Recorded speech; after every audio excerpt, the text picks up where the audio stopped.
온 세상 위한 십자가 드높이 섰도다. 주 예수님 피 강같이 온 땅에 흐르네. 그 피를 의지하는 자 새 사람 되어서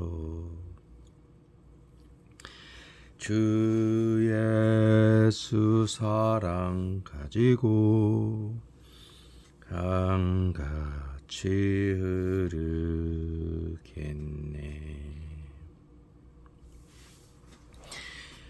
온 세상 위한 십자가 드높이 섰도다. 주 예수님 피 강같이 온 땅에 흐르네. 그 피를 의지하는 자 새 사람 되어서 주 예수 사랑 가지고 강같이 흐르겠네. 아멘. 하나님 아버지, 지난 한 주간 동안 주님의 은혜로 종을 인도해 주셔서 감사합니다. 주님을 온 마음 다해 따르는 삶을 살아갈 때 어둠에 잡히지 않고 생명의 빛을 얻게 된다는 말씀을 아버지 하나님이여 체험하게 하시면 감사합니다. 주님 예수들을 따르는 그 믿음의 삶이 쉽지만은 않습니다. 주님은 머리 둘 곳조차 없으신 그 아버지 하나님이여 정말 내려놓음으로 인해서 예수님을 따르는 제자도의 그런 어떤 자격에 있어서 이 땅에서 뭔가를 누리고 즐기고자 한다면 결코 따를 수 없다라는 것을 주님이 강조하신 것 같습니다. 사도 베드로와 요한처럼 바울처럼 모든 것을 버려두고 예수님을 따르는 믿음의 삶, 이것이 없이는 주님을 본받지도 못하고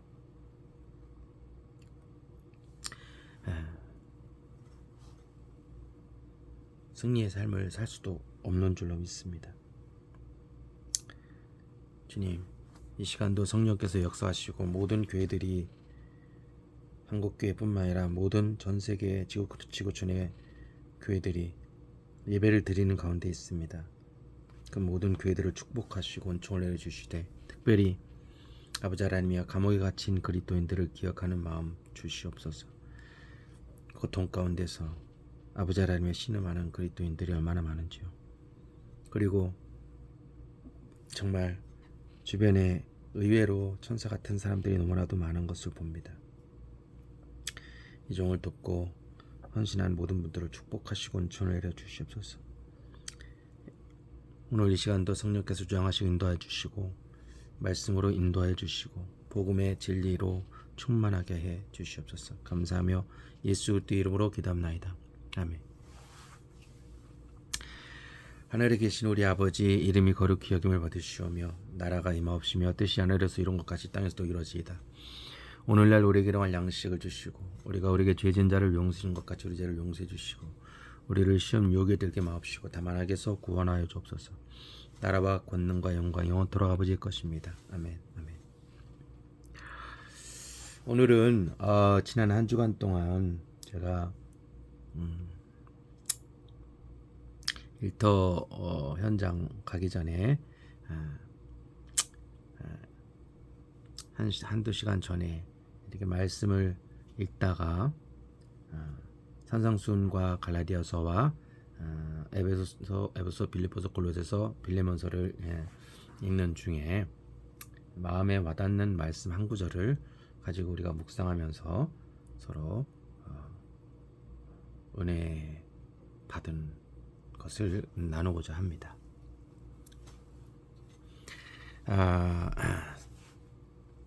갈라디아서를 저는 매일 가능하면 읽고 있는데 바울 사도님은 이 정말 석학 중에 석학인 걸로 알고 있습니다. 그래서 구약에 정통한 가말리엘 문화생의 수석 졸업생인 것 같습니다. 그래서 구약 39권에 대해서 통달한 사람이었지만 여전히 육적인 지식과 지혜에는 탁월하지만 영적인 어떤 그런 거듭나지 않은 상태에서 성경을 연구하다 보니 예수님을 제대로 보지 못했고 예수님을 믿는 자들을 핍박하게 되었고 결국에는 다메섹 도상에서 예수님을 빛으로 부활하신 십자가에 못 박혀 죽으셨다가 부활하신 승천하신 보좌 우편에 계신 그리스도의 그 빛을 예수 그리스도를 직면하게 됩니다. 그래서 사울아 사울아 네가 왜 나를 핍박하느냐 가시채로 뒷발질하기가 너에게 고생이다. 이런 말씀을 듣고 그는 3일간 장님이 되었고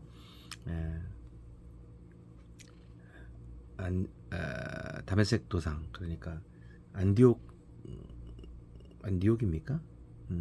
안디옥 근처에 있는 아나니아 선지자 그 선지자의 안수로 결국에는 눈이 떠지게 되었고 그때 이후로 예수 그리스도를 진실로 믿게 되었던 것이죠. 어쨌든 바울 사도는 예수님의 제자들 베드로, 야고보, 요한과 이런 11제자와는 달리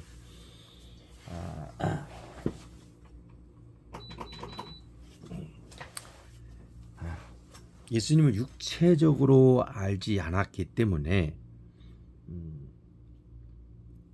장단점이 있습니다.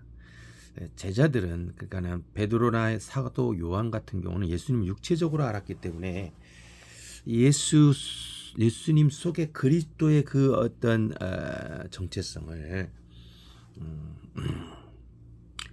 육적으로 이해하려다 보니까 이제 오해하게 되고 실수하게 되는 것이죠. 그런데 이 사도 바울은 예수님을 육적으로 예수님을 따르지 않았고 영적인 그리스도를 직면하다 보니까 그리스도에 대한 강력한 인사이트가 있었던 것입니다. 그리스도를 직접 체험하다 보니까 이 복음의 진리가 얼마나 위대한 것인가를 발견하게 된 거예요. 오늘 제가 늘 읽다가 뭐 이렇게 수많은 인사이트들 하나님 주셨지만 가장 중요한 부분이 무엇일까 했을 때 우리 2장 5절 말씀이 아닌가 싶기도 합니다.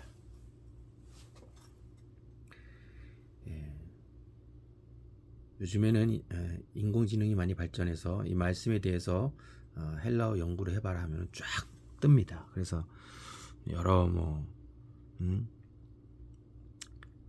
교수님들이나 박사님들이 알려주기 힘든 것들을 적나라하게 다 가르쳐주고 있습니다.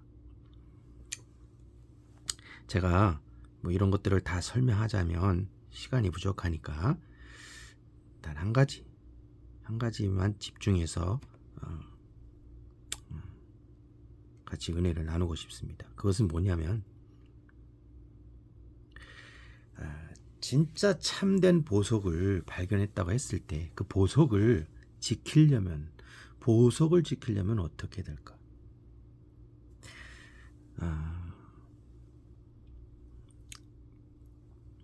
예전에 제가 어떤 글에서 읽은 것처럼 오늘날에는 뭐 다이아몬드도 이제 만든다고 하더라고요. 그래서 이제 다이아몬드가 이제 거의 뭐 가격이 하락했다고 하는데, 진짜 보석은 옛날에는 현미경 과학 기술이 발전하지 않았을 때는 진짜 보석을 가짜 보석과 어떻게 구별을 하느냐 했을 때 진짜 보석을 꼭 쥐는 연습을 하는 것밖에 방법이 없었다라는 거예요. 그래서 보석 세공업자 혹은 장인이, 보석의 달인인 장인이 그 수화생들, 보석 감정을 배우고자 하는 학생들이 가르치기 위해서는 진짜 보석을 하루 종일 쥐고 있게 했다라는 거예요. 오늘 메시지는 그거 한 가지입니다. 오늘 우리가 진짜 삶의 변혁이 일어나고 내 안에 혁신이 일어나려면 어떻게 되는가? 그것은 복음을 만나는 겁니다.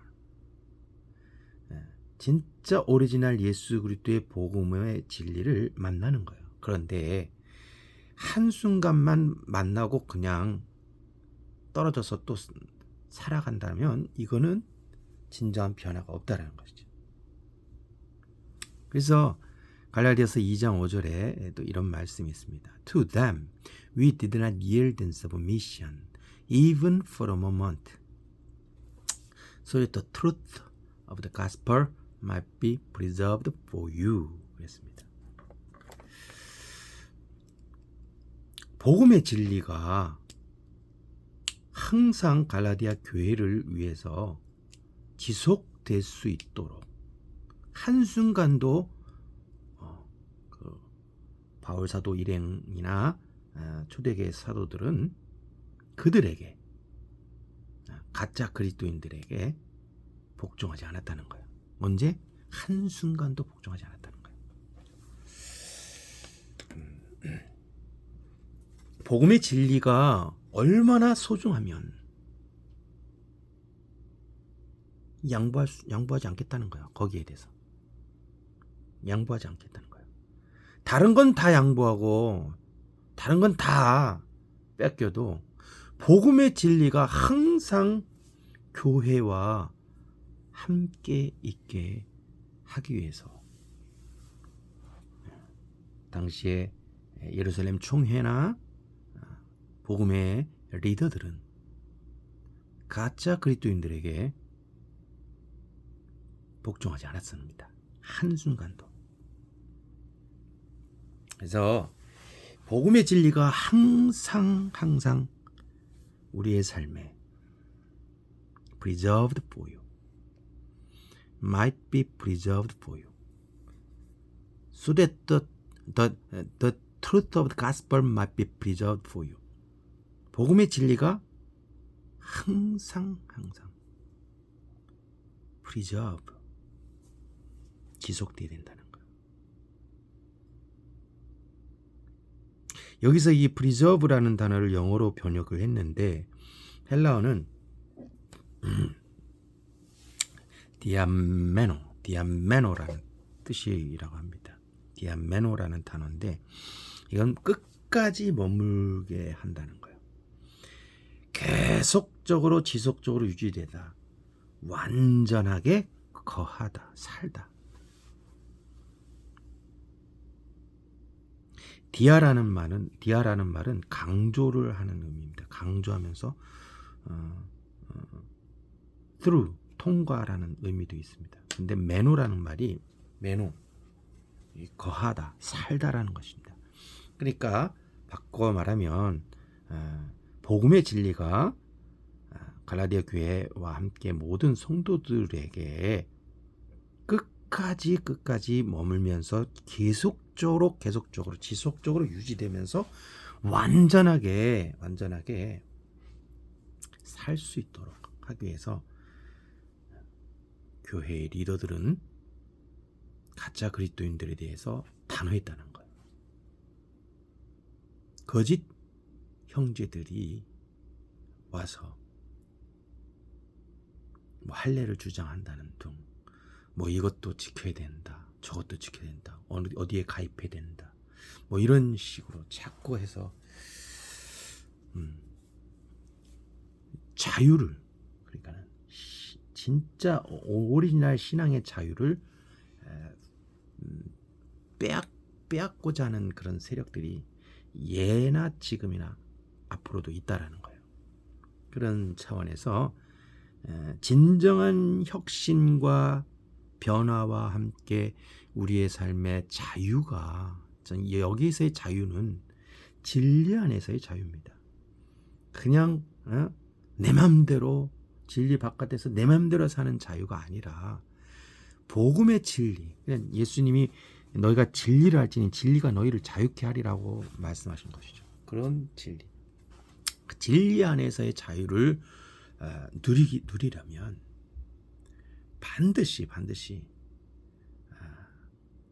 주의 종들이, 교회의 리더들은 이 한 가지를 잊지 말아야 된다는 거예요.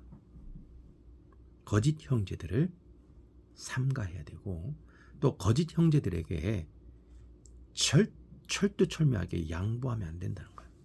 한순간도, even for a moment.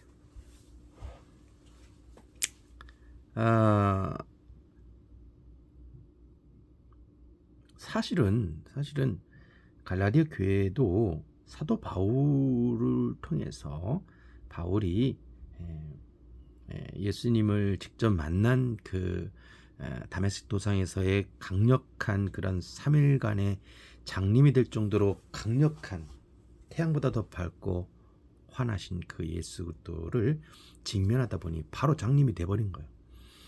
자, 생각해 보십시오.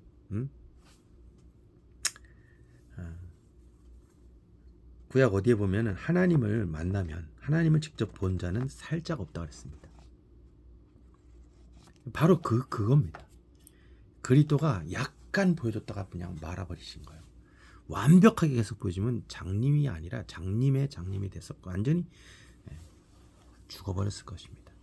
근데 그리스도는 사도 바울을, 사울이라는 청년을 사도 바울로 선택하셨기 때문에 3일간 장님이 되게 하셨을 뿐이지, 사실 그리스도가 당시에 헤로드 왕이나 빌라도 앞에 만약에 십자가 못 박혀 죽으셨다 부활하신 그리스도가 만약에 나타났다가 쳐보십시오. 어떤 일이 벌어집니까? 기절을 넘어서 그냥 바로 즉사합니다.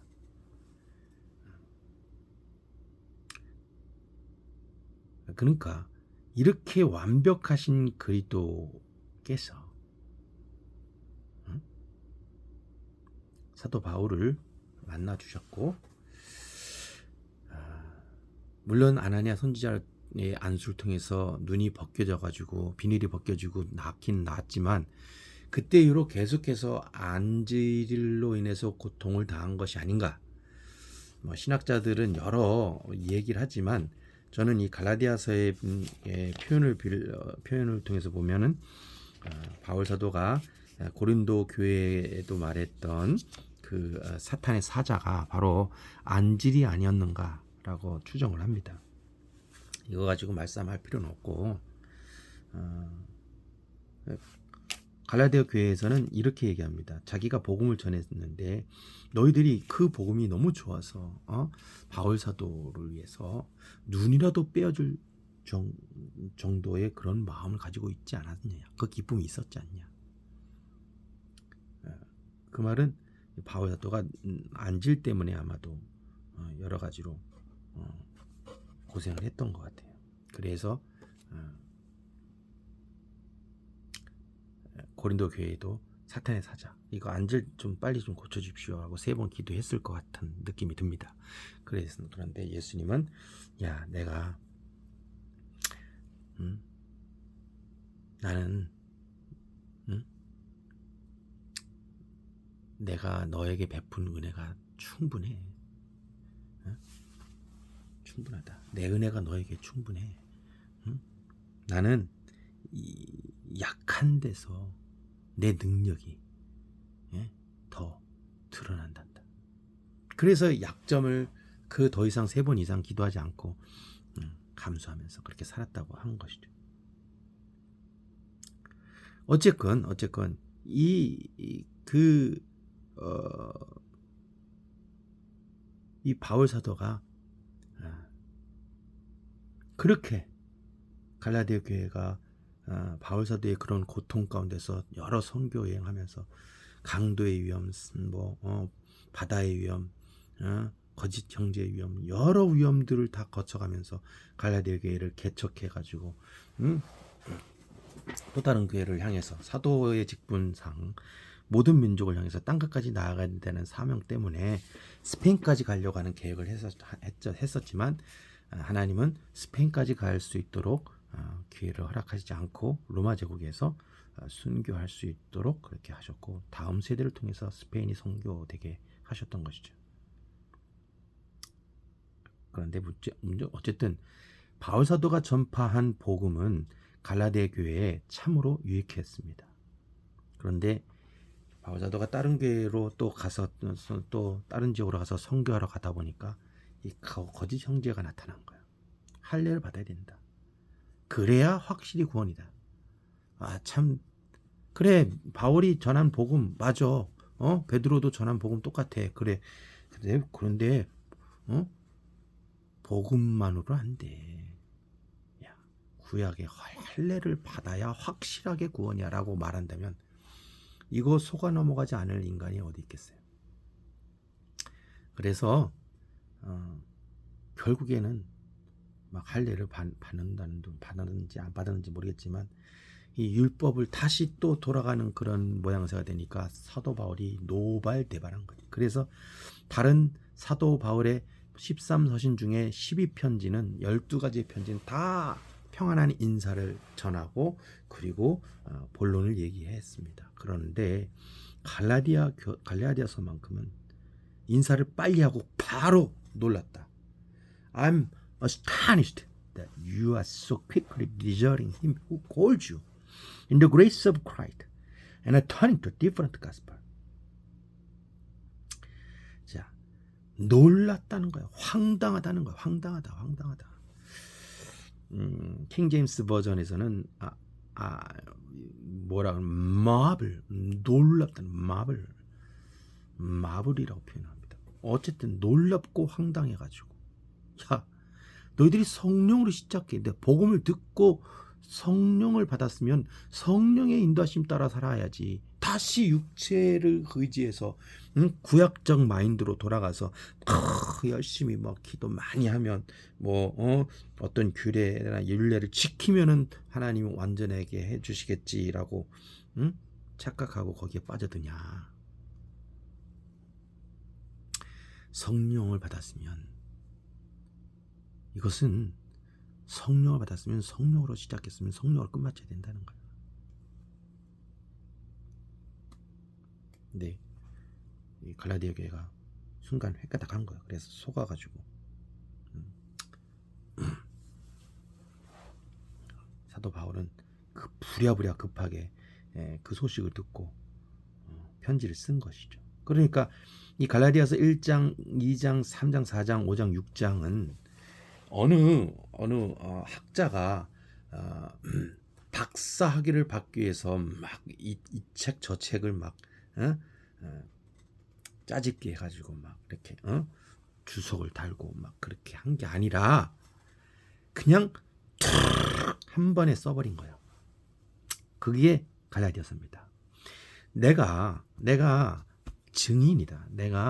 나는 전에는 회방자였고 핍박자였고 폭행자였어. 내가 예수님 몰랐을 때는 알지 못했기 때문에 믿지 않고 알지 못했기 때문에 내가 핍박했고 폭행했고 온갖 죄를 범했지만 그거를 주님이 불쌍히 여기셔서 주님이 나를 만나 주셨다. 그러니 과거에 자기도 믿지 않았을 당시에는 할례가 중요한 줄 알았지. 할례를 받으면 모든 게 끝난 줄 알았어. 남자의 생식기에 포피 일부를 잘라내면 그게 전부인 양 생각했어. 그래. 근데 그게 아니더라고.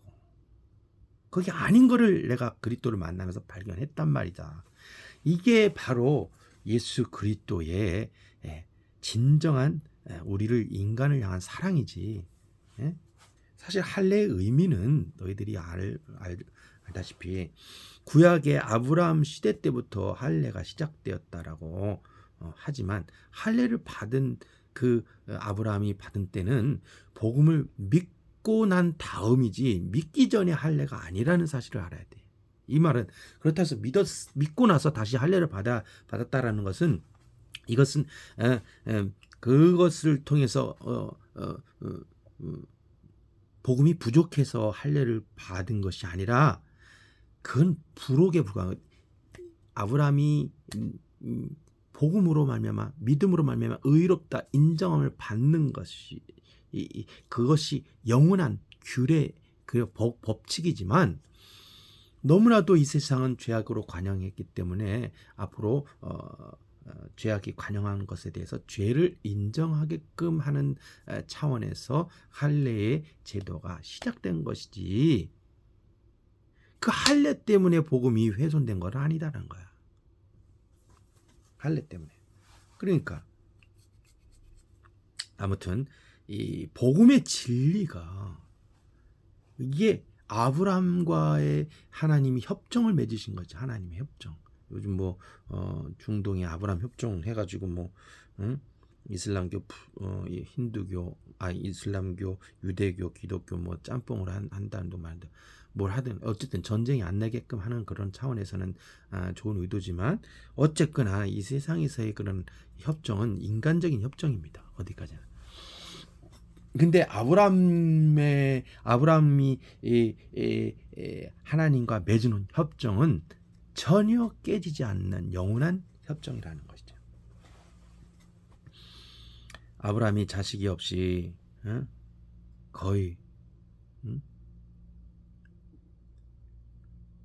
늙어 죽을 때쯤에 될 때 하나님이 나타나신 거예요. 그래서 사실은 자기 친척인 롯이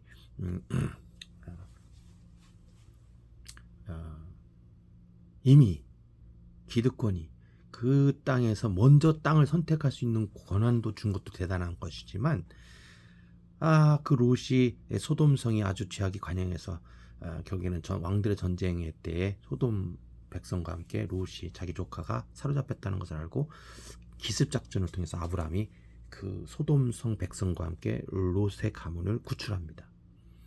그때 이 소돔 왕이 하는 말이 있었어요. 야, 돈은 다 가져가. 근데 백성은 내 거야. 건들지 마. 이딴 아주 싸가지가 없죠. 그때 아브라함이 뭐라고 합니까? 나와 맺은 동맹군이 있는데 뭐 아넬과 에스골 이런 동맹군의 사례는 얘네들이 지도하지만 나는 또 그 애들이 또 전쟁하다가 먹은 것들 있잖아. 그거 어쩔 수 없이 먹었다. 그러나 그거 외에는 신발끈 하나도 내가 네 거 취하지 않을 거다. 더럽고 더러워서 한다. 완전히 사실은 소돔 백성을 구출했으면 그 백성도 아브라함의 백성입니다. 소돔 왕도 아브라함 백성이고 근데 싸가지 없는 소돔 왕은 백성은 내 거고 네 돈은 다 가져라 이딴 식으로 이 싸가지 없게 말하니까 그때 당시 동성애가 가득했던 소돔 왕이었죠. 소돔 백성. 그래서 온갖 악행에 가입니다. 결국에는 뿌린 대로 걷어서 나중에는 롯이 구출받을 때 그때 소돔 백성이 완전히 그 아주 하늘에 또 천사 보내가지고 소돔 성에 유황과 불이 내리고 완전히 뒤집어져서 사라져버려. 완전히 흔적도 없이 사라져버렸습니다. 롯의 아내는 뒤돌아보다가 소돔 기둥되고. 자, 무슨 말이냐? 그때쯤에 소돔 백성을 구출하고 아무 대가 없이 했을 때 아브라함이 두려워 벌벌 떨었던 때가 있었습니다. 왜냐하면 그 왕들의 그 어떤 부하들이 혹시 아브라함을 공격하지 않을까? 그때 하나님이 위로하십니다. 아브라함아, 내가 너의 방패가 되어줄게. 내가 가장 큰 상급이다. 상은 나다. 나를 가져라. 그런 말씀하시면서 그때 아브라함이 기도를 한 것이 있습니다. 하나님, 내가 돈은 좀 있지만 자식이 없습니다. 내가 죽을 때 언제 죽을지 모르는데 죽으면 자식이 없다 보니까 내 종인 그 늙은 종이 됐던 그 종이 다 상속받을 것 같아요. 아들이라도 하나 있었으면 좋겠습니다. 했더니 아브라함에게 하나님이 말씀하신 거예요. 야, 텐트 밖으로 나와봐. 그때 밤에 기도를 했나 보죠. 하늘의 별을 봐라. 그때 당시에 하늘은 그런 오늘날처럼 이렇게 공장의 그런 매연으로 해서 오염되지 않아서 하늘이 중동의 하늘은 더 맑아서 별들이 어마어마하게 많았습니다. 오늘 많았을 겁니다. 오늘날 과학자들이 지금 별들을 연구하는데 어마어마합니다. 셀 수가 없어요. 은하계만 몇천 조개라고 하니까 하여튼 은하계 같은 것들이 아무튼 하늘의 별을 봐라. 거기서 하늘의 별을 보라고. 별을 봐야 뭐 뽕을 따지 뭐 그런 얘기 하는데 하늘의 별을 봐라. 셀 수 있냐 없냐. 네가 세면 네 자식들도 셀 수 있을 거야. 자, 이 말씀을 듣고 아브라함이 마음에 믿었어요. 그 믿음을 하나님이 보신 거예요. 그리고 하나님이 선언하십니다. 아브라함의 그 믿음을 의롭다, 옳다고 여기신 거예요.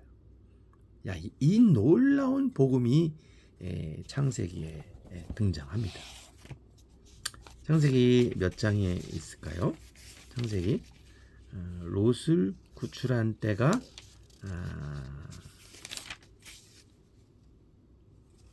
18장이죠. 18장 19장 19장에서 19장에서 롯이 19장에서 롯을 위해서 18장에서 아브라함이 소돔을 위해서 기도하고 19장에서 롯을 구출합니다. 그렇게 됐죠. 이거 죄송합니다. 이거 그 전이죠. 전의 사건이네요. 이거는 이제 멸망 직전이고 어디에 나와 있냐? 그렇죠. 14장에 나와 있죠. 14장에 아브라함이 롯을 구출합니다. 그리고 멜기세덱이 예수 그리스도를 상징하는 멜기세덱이 아브라함을 맞이해서 축복을 합니다. 떡과 포도주를 제공하고 축복하고, 그리고 소돔 왕이 쓸데없는 말 해가지고 아무것도 없을 때 15장에서 결국에는 하나님과 대화를 하는 것이죠. In a vision, 환상 속에서 하나님이 찾아오십니다. 두려워하지 말라. Fear not, Abraham. I am your shield, your reward. It shall be very great. 그러니까 아브라함이 이제 자식이 없다, 상속자가 없다 하니까는 하나님이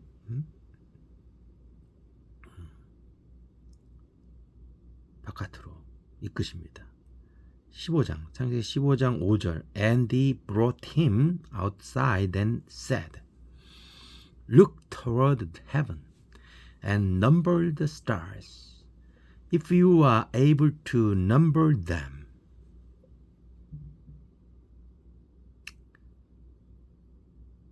네가 그 별들의 수를 셀 수 있다면, 한번 세어봐라. 그거 보고 세어봐라.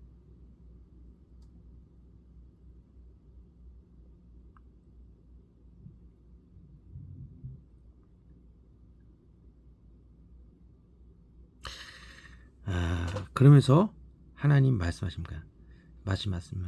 So shall your offspring be. 이 자손들도 그렇게 말하실 거야. 그러니까 하나님이 그렇게 말씀하시니까 15장 6절 And he believed the Lord 야훼. 그때 아브라함이 주 야훼님을 믿었습니다. 그리고 And he counted it to him as righteousness. 아브라함이 그 믿음을 그에게 의로 여기셨다, 계산하셨다. 자, 어쨌든 이 복음을 통해서 아브라함은 결국에는 죽을 때 175세, 75세에 부르심받아서 100년 동안 신앙생활 하다가 결국에는 막벨라 굴에 매장지 하나 얻고 아내 사라를 묻고 거기에 장사돼 가지고 없어요. 물론 아직 자식을 나중에 낳죠. 자식을. 응? 약속을 받아서 나중에 21장에 태어나죠. 이삭이 태어나고 이삭 22장에서 이삭을 번제물로 바치고, 그리고 23장에서 사라가 죽고 24장에서 아브라함이 재혼을 하고 아니죠. 24장에서 누구예요? 이삭과 리브가를 관계를 맺어주고 25장에서 재혼을 하죠. 아브라함이 그두라라는 여인과 재혼을 해서 자식들을 많이 낳았어요. 자, 어쨌건 아브라함과 하나님이 이런 관계 속에서 약속을 하셨지만 그것을 직접 육체적으로는 그것을 보질 못했어요. 아브라함의 자식이 이렇게 해와 같이 별과 같이 많아질 것이라는 것을 몰랐는데 나중에 하늘나라에서 보니까 계속해서 늘어나는 거예요. 왜? 예수 그리스도의 십자가 부활의 공로로 말미암아 예수 그리스도의 백성들이 계속해서 기하급수적으로 늘어나는 거예요. 지금도 인구 21세기 2026년도 약 80억이 산다고 하는 이 지구촌에 어마어마하게 지금 크리스찬들이 많이 부흥하고 있습니다. 그 사람들이 그러니까 세대가 바뀌면서 어마어마하게 늘어날 것이 아닙니까? 그래서 엄청나게 큰 산을 이룬다라는 다니엘의 예언이 성취되고 있죠. 어쨌든 복음의 진리가 이게 계속해서 창세기부터 시작해서 계시록까지 계속해서 연장 계속 이어지고 있는데 왜 할례가 주어졌느냐? 모세 시대 때 왜 하나님이 할례 시스템을 주셨느냐? 참 놀라운 것입니다. 사실 할례의 의미에 대해서 사실 이걸 표현하자면 좀 그렇습니다만 사실은 우리 인간은 태어나자마자 죽어야 된다는 존재라는 것을 알려주고 싶으신 것 같아요. 그래서 사실은 피를 흘리고 살갗이 벗겨지는 과정에서 너희는 원래 죽었어라는 것을 인정하고 들어가라는 얘기를 알려주고 싶으신 것 같아요. 이거는 어떤 신학자들도 그렇게 말을 하지 않았던 것 같아요. 내가 찾아보지는 않았지만. 근데 할례의 의미, 그러니까 남자가 태어나자마자 8일째 되는 날 할례를 받아야 되는 이유는 무엇이냐? 아담과 하와가 범죄한 이후로 모든 인간은 사실은 죽었어야 마땅하다 이거예요. 죽은 채로 태어났기 때문에, 하나님과 관계가 죽었기 때문에 사형 판결을 받았다라는 어떤 그런 심판을 받았다라는 것이죠. 그것에 따라서 사형 판결의 집행 효과로서 남자의 아기가 태어나면 8일째 되는 날 할례를 하면서 피를 흘리게 하는 거예요. 근데 그냥 잔인하게, 만약에 하나님이 사랑의 하나님이 아니라면 그냥 다 죽여버리죠. 너희들은 다 죽어야 돼. 근데 하나님은 사랑의 하나님이시기 때문에, 공의가 넘쳐나시면서도 사랑이 넘치시기 때문에 나는 너희들이 진실로 거듭났으면 좋겠다라는 거죠. 사랑이, 자식들을 어느 부모가 미워하겠습니까?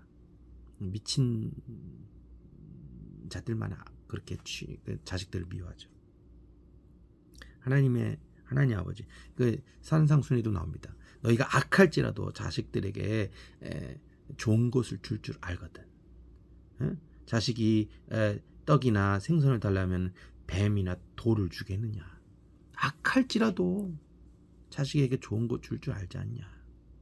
자, 그러니 선하신 하나님은 얼마나 이스라엘 백성들을 사랑하시고 또 모든 민족을 사랑하시는지 몰라요. 그러니까 그것을 깨닫게 하시기 위해서 뭐를 제정하시느냐? 할례를 정하신 거예요. 할례 효과가 여러 가지가 있지만 첫 번째, 자기 죽음을 선언하고 들어가게 하신다. 원래는 나는 그냥 목 잘려서 죽거나 아니면 뭐 이렇게 심장에 칼에 찔려서 죽어야 돼, 맞다. 사실은 세상 법이라든지 어느 나라 법이든지 사실은 왕이신 하나님께 반역했다고 한다면 그건 즉결 심판이요, 영린. 그래서 완전 그 왕의 그 분노를 사는 아주 흉악범이기 때문에 반드시 죽어야 되는 거예요. 그런 차원에서 할례 법칙을 적용하신 것이죠. 죽어야 된다, 너희들. 그런데 하나님은 사랑의 하나님이시기 때문에, 진리의 하나님이시면서도 공의의 하나님이시면서도 사랑의 하나님이시기 때문에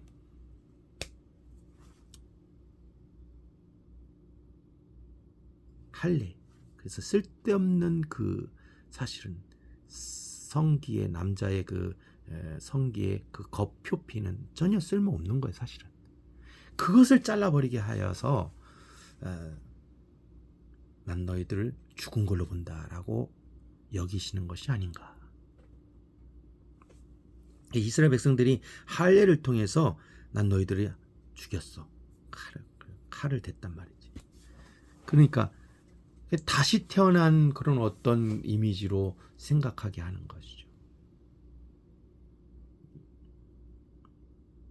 그런데 유태인들은 이거를 곡해를 해서 그 할례 받았으면 우리는 완벽해졌어, 이제 다 전 세계에서 가장 거룩한 민족이야, 뭐 이딴 식으로 해가지고 혼자 스스로 자화자찬하면서 이방 민족들을 무시하고 자기 민족주의 민족 우월주의에 빠져버려서 지금까지 이렇게 고생을 하고 있습니다. 근데 할례의 그 의미는 사실은 그런 것 같아요. 그게 첫 번째입니다. 자기 죽음을 인정하라. 너희들은 원래 죄인이라는 것인데, 죄인인데 형벌을 받아야 마땅한 존재라는 것을 알려주기 위해서 할례를 베푸신 것이 아닌가. 그래서 그거로 인해서 그 할례를 통해서 이제 그게 1차적인 것이고, 그 다음에는 뭐 이제 남자들이 이제 소변 볼 때 좀 막 이쪽 저쪽으로 날아가는 거, 이런 것도 방지도가 있고 깔끔한 그런 부분도 있고요. 또 이제 결혼하면은 성관계할 때 와이프에게 건강상 복원이 잘 될 수 있도록, 이런 것들 여러 가지가 있습니다만 1차적인 목적은 그거라는 거죠. 그리고 또 왜 하필이면 8일째 되는 날 할례를 베풀어 주냐에 대해서는 여러분이 알듯이 8일째 되는 날 가장 고통을 적게 받는, 고통이 없는 때라는 것이죠.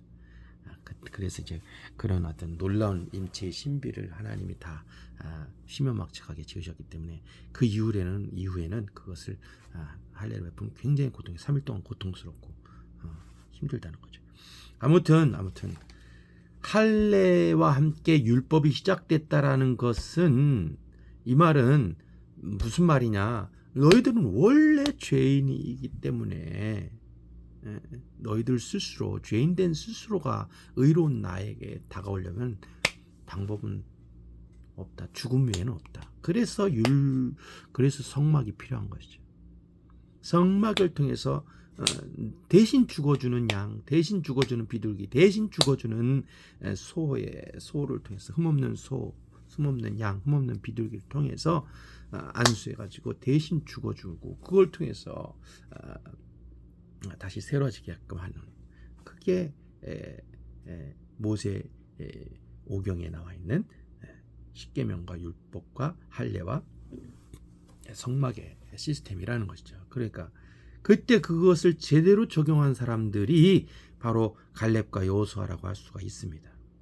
그 사람들은 정말 진실로 거듭난 거예요. 그냥 목숨 걸고 주님이 위대하시고 출애굽의 하나님이 위대하시다라는 것을 알고, 그 가나안 땅 정탐을 했을 때 그 가나안 땅의 거인족들이 아무리 많고 그 힘이 세고, 그 성들이, 가나안의 성들이 아무리 높고 위대해도 하나님이 한번 함께 하시면, 전능하신 하나님 함께 하시면은 그들은 내 밥이다 라는 그런 믿음의 선언을 했던 것이고, 이것을 믿음이 없는 이스라엘 백성들 대부분들은 노발대발하면서 그냥 여호수아와 칼렙을 죽이려고 했을 때 찾아오셨던 것이죠, 하나님. 그래서 그때 당시에 10명의 정탐꾼들은 그 자리에서 아마 직결 심판을 받았지 않았느냐라는 생각이 듭니다. 아무튼 자, 모세 오경이 나오게 된 배경이 무엇입니까? 그래서 그때 이후로 지금도 유태인들은 아직도 모세 오경에 사로잡혀 있는 거예요. 모세 오경의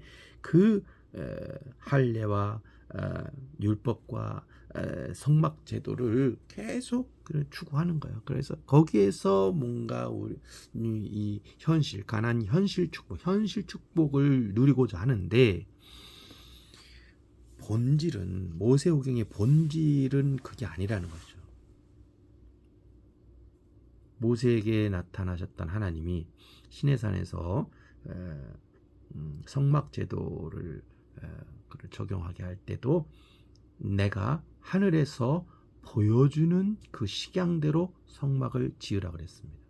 그러니까 그 하늘에서 보여준 그 식양이 무엇이냐, 그게 그리스도입니다. 그래서 성막은 그리스도의 그림자라는 것이죠. 그리스도의 그림자. 그리스도가 없이 모세오경을 읽어버리면 그냥 사울 청년이 되는 거예요.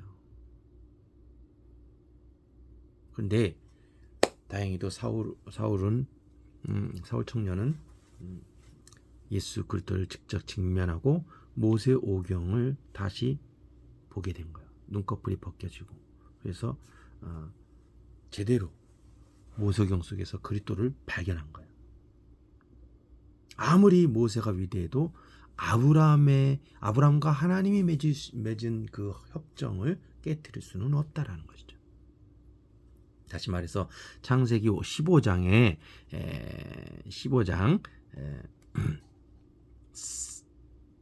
4절입니까? 15장 몇 절이에요? 15장?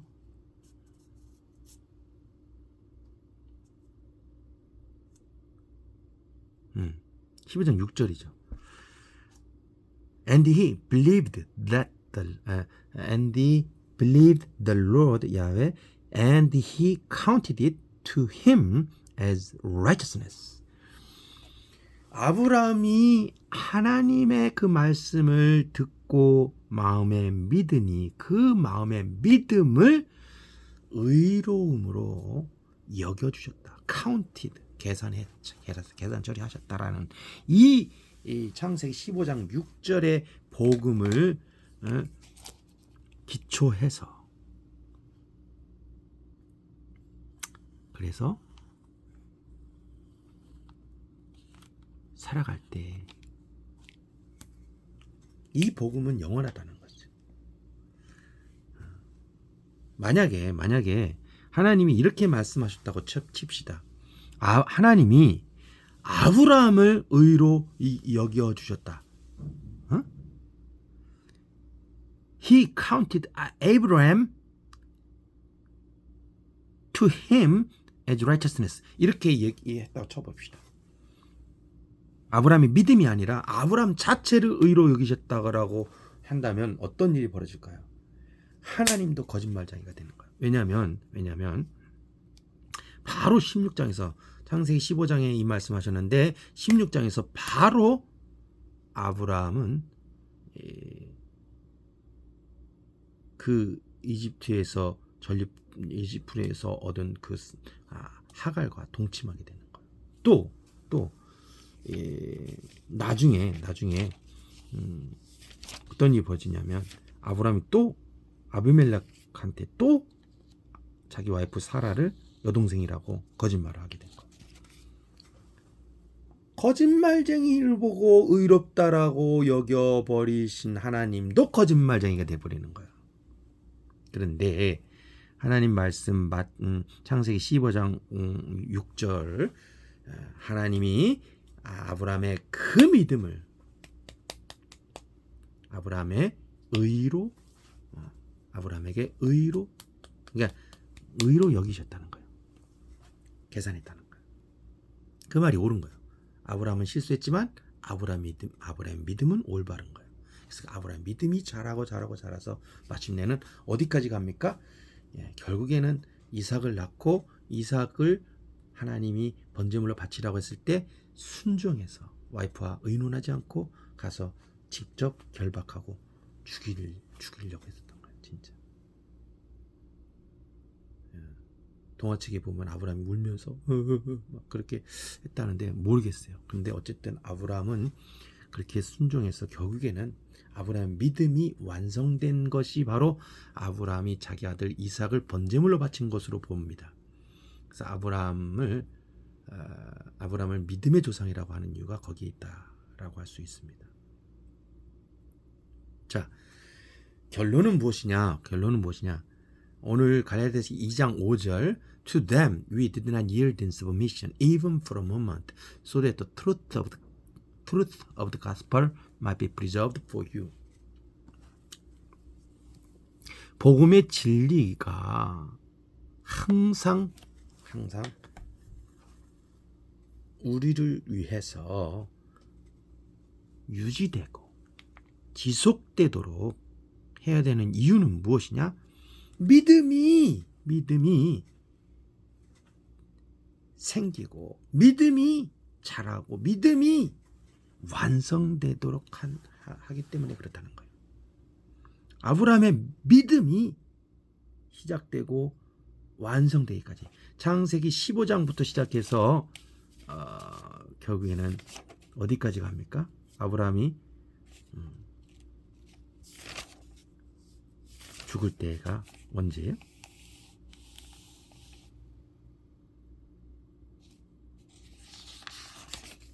언제 죽었지 아브라함이?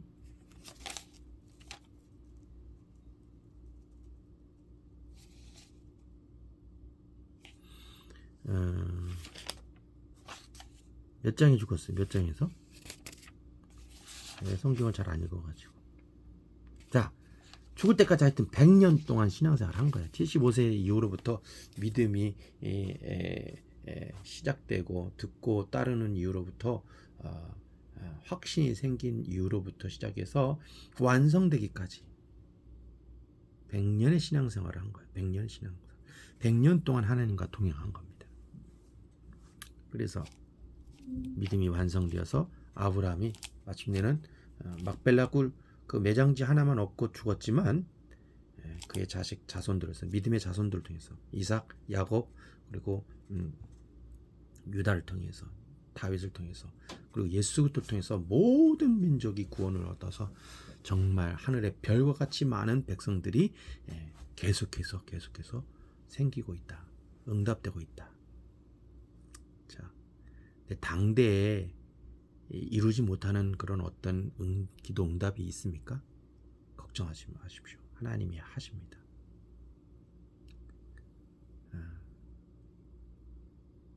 내 삶에 인생은 70이고 강간하면 80이라도 금방 불티가 위로 나름같이 금방 사라지는 인생 속에서 여러분이 무시로 성령 안에서 기도하십시오. 기도하지만 우리가 응답되지 못하는 것들을 못 볼지라도 육신 장막에 있는 동안 못 볼지라도 주님은 하신다는 거예요. 오늘 창세기 15장 6절 하나님이 아브라함의 그 믿음을 의로 계산하셨다라는 말씀 때문에 결국에는 아브라함이 구원을 받은 거예요. 이 구원을 결코 빼앗지 못한다는 거예요. 나중에 할례의 제도가 펼쳐졌는데 그게 17장입니다. 자, 결론은 뭐냐? 복음의 진리가 전부다라는 것이죠. 복음의 진리가 좋은 소식을 전하시는 우리 주 예수 그리스도의 복음의 진리를 항상 디아메노 끝까지 머물고 계속적으로 유지되고 완전하게 내 삶이 되도록 하려면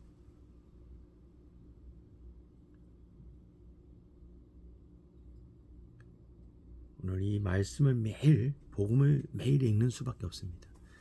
누가 이 복음을 매일 전해줄 수 있을까요? 수많은 목회자들이 계시지만 스스로 내 입술로 복음을 자체를 갈라디아서 복음을, 산상순의 복음을, 에베소서, 빌립보서, 골로새서의 복음을, 빌레몬서의 복음을, 또 바울서신의 복음을 내 입술로 매일 선포하는 삶을 살아갈 때 항상 머물게 되니까 믿음이 생기게 되고 그 믿음이 자라게 되고 확신을 얻게 되어서 구원을 얻고 또 그 믿음이 자라서 완전하게 되면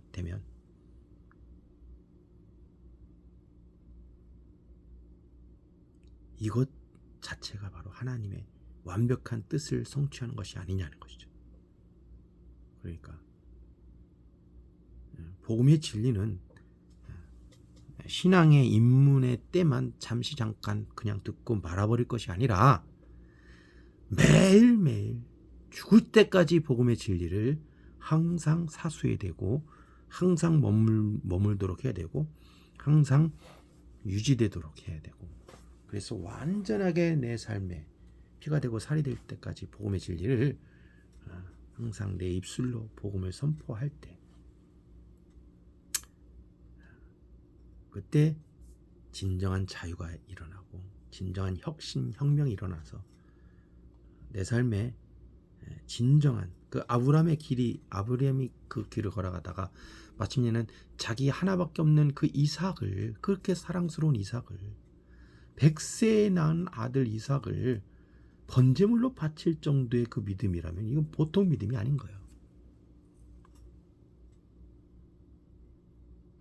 그러니까 야사한데 야살의 책에 그런 나옵니다. 그 야살의 책에 뭐라고 나왔냐면 아브라함이 와이프 사라한테 얘기를 하지 않고 이삭을 제물로 바치려고 두 종과 함께 양은 안 가져가고 불과 칼과 나무집만 가지고 갔다라는 소문을 듣고 그 사라가 미쳐버린 거예요. 미쳐가지고 이 노망난 이 할아버지가 미쳤구나. 이 아들을 진짜 번제물로 바치다니. 그래가지고 막 돌아다니면서 이쪽 저쪽 다 찾아가지고 그 막 사방팔방을 막 돌아다녀가면서 했는데 기가 막힙니다. 기가 막힌 거예요. 하나님이 왜 3일길을 가라고 했는지 사라가 못 찾게 할 정도로 멀리 가라는 거예요. 멀리 가라. 그러니까 이 사라대로 완전 정신이 나가버린 거예요. 정신이. 그러니까 어느 엄마가 하나밖에 없는 아들 이삭을 번제물로 바치려고 하겠어요. 그게 그런 아버지가 아브라함이니까 이제 그렇게 돼서 결국에는 살아서 돌아왔으니 망정이지. 많이 죽였으면 너 죽고 나 죽자 이 생각해가지고 아브라함도 죽이고 다 죽였을 거야. 그런데 기가 막힌 거예요. 그러니까 그게 창세기 22장에 나와 있죠. 그리고 나서 얼마 있다가 이제 진정이 되고 23장에 창세기 23장에 사라는 죽습니다. 127세. 참.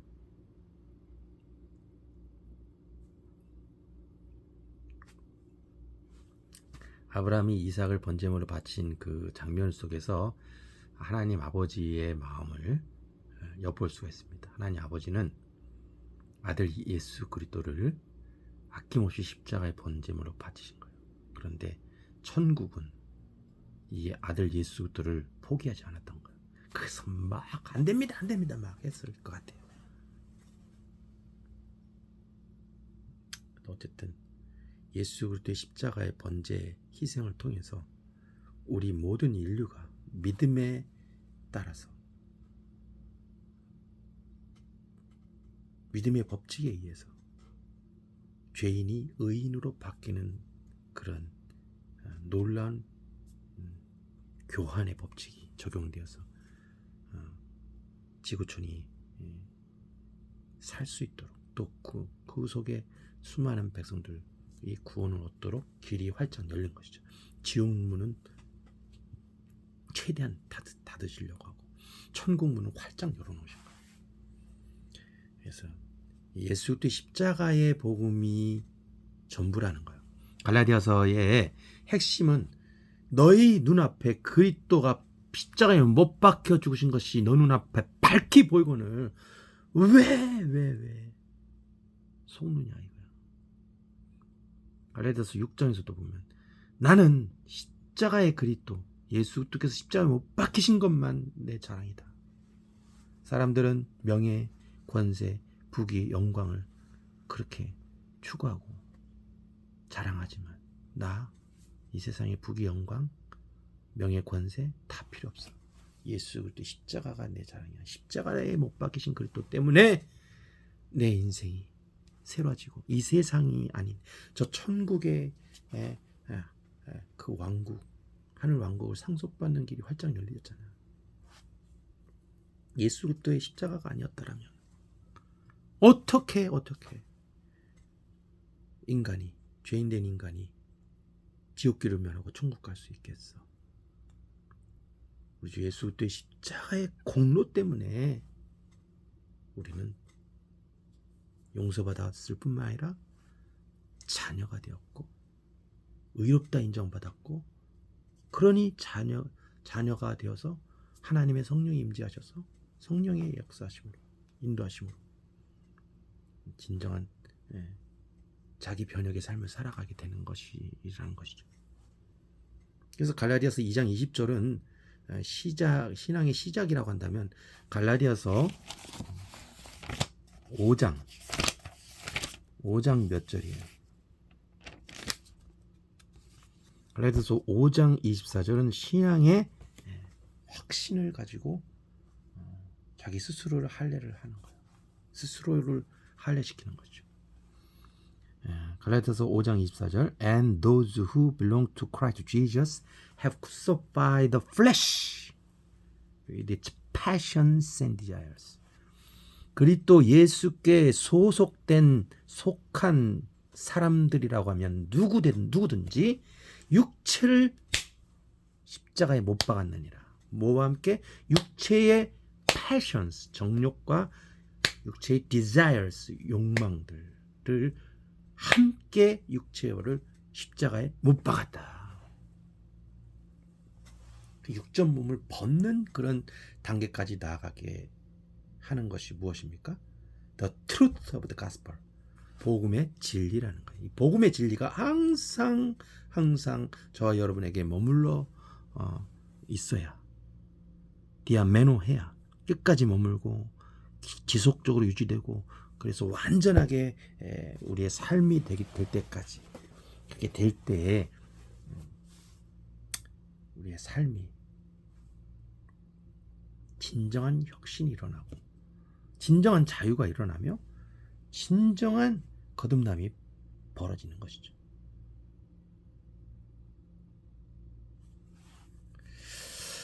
자, 어쨌든 오늘 이 갈라디아서 2장 5절 말씀을 통해서 잠깐 생각해 봤습니다. 여러분이 이 복음의 진리를 항상 사수하는 여러분이 됐으면 좋겠습니다. 어떠한 환경에 처하든지 어디 있든지 이 복음의 진리로 충만하다면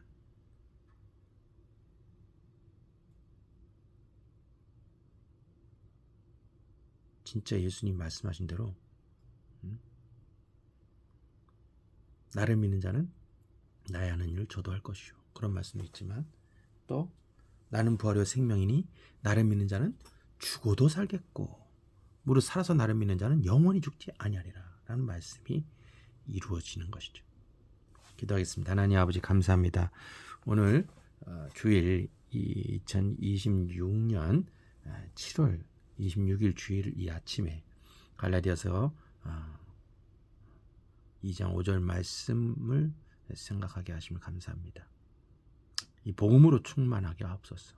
복음의 진리, 성경의 초대교회의 복음의 진리로 충만하게 하옵소서. 바울 사도나 베드로가 만난 이 복음의 진리로 늘 끝까지 우리가 우리 안에 머물고 우리를 위해서 머물고 계속해서 유지되고 그래서 완전히 우리의 삶이 되도록 열심히 매일 복음이 항상 그래서 이 가까이 있어서 진정한 혁신이 벌어지고 새로운 피조물로서 New Creation 새로운 피조물로서의 남은 인생을 살아가고 모든 민족들에게 복음을 증거하는 역사가 나타나게 없어서 감사하며 예수님의 이름으로 기도합니다. 아멘. 감사합니다. 할렐루야. 온 세상 위한 십자가 드높이 섰도다. 주 예수님 피강같이 온 땅에 흐르네. 그 피를 의지하는 자 새 사람 되었소. 주 예수 사랑 가지고 강같이 흐르겠네.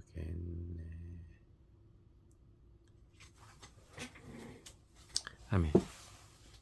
지금도 살아계셔서 가장 높은 보좌 우편에 앉아 계셔서 우리를 위해 기도해 주시고 우리가 예수 그리스도의 말씀과 복음으로 제대로 아버지 하나님 제자 훈련이 되어질 때 전능하신 성령님으로 한량없이 칭례를 베풀어 주시는 우리 주 예수 그리스도의 십자가 그 귀하신 보혈의 은혜와 하나님 우리 아버지의 그 사랑의 아들 기쁨의 사람 우리 주 예수 그리스도를 이 땅에 아낌없이 번제물로 십자가에 내어 주실 정도로 우리를 버리지 아니하시고 선택하시고 사랑하시고 하늘 왕국의 상속자 삼아주신 한량없는 아버지 하나님의 사랑하심과 성령님의 예수 그리스도 우리 주님 구름 타고 다시 오시는 그날까지 우리의 영과 혼과 육체가 흠없도록 지킴받게 하시고 우리 주 예수 그리스도와 같이 온전하게 자라게 하시는 성숙하게 하시는 모든 감화감동 교통 역사 충만 내주 인도 함께 하시는 모든 위로하심이 이 영상을 보는 형제자매들 머리머리 위에와 전 세계 택하심 받은 형제자매들 머리머리 위에 이제와 영원토록 함께 주님 다시 오실 때까지 택하신 형제자매들 머리머리 위에와 함께 충만하게 있을지어다. 아멘. 아멘. 아멘. 감사합니다. 할렐루야.